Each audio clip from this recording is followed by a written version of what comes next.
Wildflowers are noticeably rooted in our environment, easily seen by their colors and beauty. They are more than spring decor. They are the calm and quiet participants in the ecosystem. Flowers provide food and habitat to pollinators and birds. Flowering plants help make our landscapes more sustainable. They bloom and thrive when the climate is right.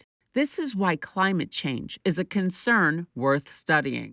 It's important to understand the effects of climate change on flowering, both for the conservation of flowering plant species and also for the preservation of biodiversity broadly. Matthew Austin is a postdoctoral research fellow with the Living Earth Collaborative at Washington University in St. Louis, working in collaboration with the Missouri Botanical Garden. My area of research is exploring how climate change affects how plants survive and reproduce.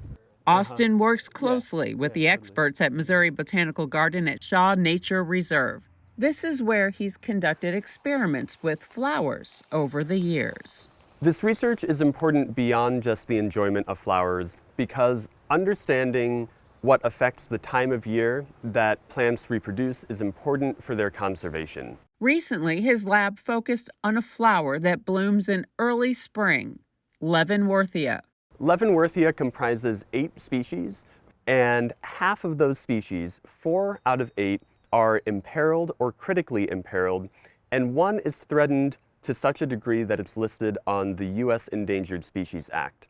It's important for Leavenworthia to occur early in the spring before species that occur later in the year emerge and could be potential competitors with Leavenworthia. In environments with many competitors, there can be fitness disadvantages to species in terms of not being able to attract as many pollinators as they would if they were blooming in environments with fewer other species present. Thus, it is highly important for the conservation of this threatened group of plants to study how climate change is affecting the time of year that their reproduction occurs. Austin's student and lab assistant, Kelsey Bartlett, is the lead author of the Leavenworthia study. The 2 main questions we wanted to answer were, 1, is Leavenworthia phenology, which is flowering or fruiting time, is that changed over time, over the 117 years that our records span? And if so, how? And then second, we were curious about what factors had the biggest influence on flowering and fruiting time.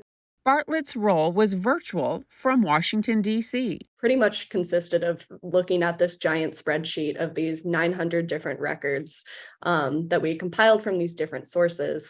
Most of the species occur in the central basin of Tennessee. However, there's a much more widespread species, Leavenworthia uniflora, that occurs west of the Mississippi. We used a statistical process called variance partitioning, did a lot of fun code.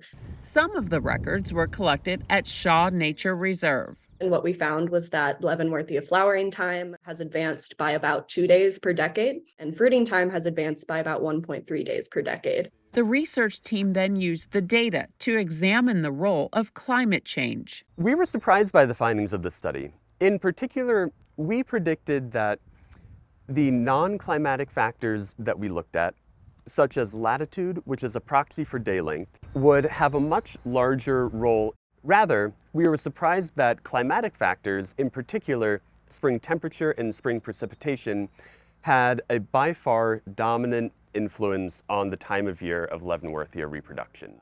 Their flowering occurs earlier in warmer and drier springs.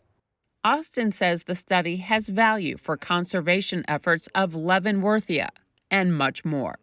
This research can be used to perform similar studies in species that are important for global food supply, such as many of our important crop species.